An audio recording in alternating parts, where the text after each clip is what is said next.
People with high vibration show three unusual signs, according to Carl Jung, but Jung found that this ability to see everything was not a gift.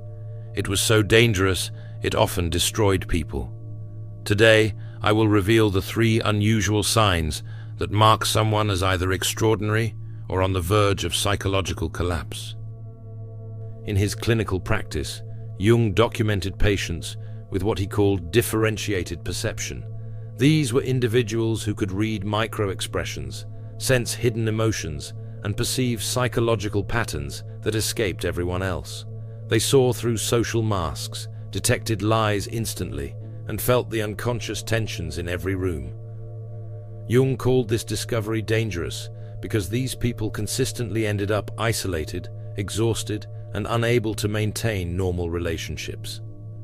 Not because they were unstable, but because seeing everything came with a psychological cost no one understood. This awareness was seen as a curse, making them too sensitive or overly emotional. Here is something most people miss about empaths and highly sensitive individuals. Society teaches them to suppress this power. They are weapons waiting to be forged. Every kind person who sees too much learns to doubt their perceptions, to apologize for existing, to silence themselves. But what happens when that suppression breaks? When someone finally trusts what they have always seen? The first unusual sign shows that these individuals are not weak victims. They are psychological geniuses in hiding.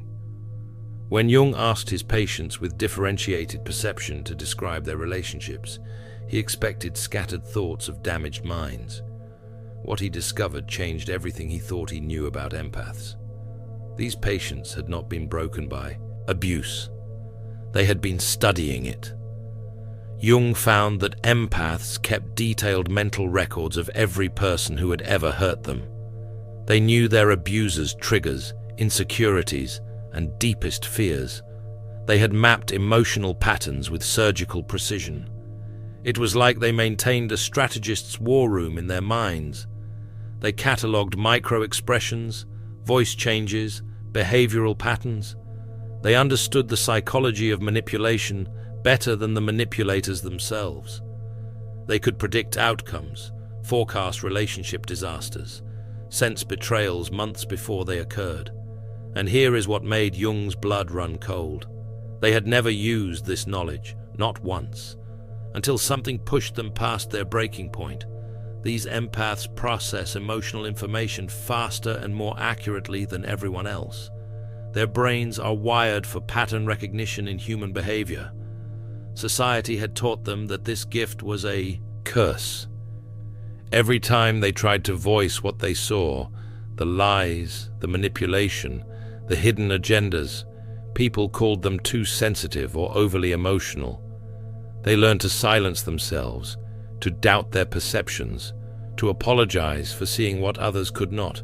Jung wrote that the empath does not lose their mind from feeling too much. They lose their mind from being told their feelings are wrong. He realized these individuals were not having a nervous breakdown. They were having a breakthrough. Their pattern recognition was not a malfunction.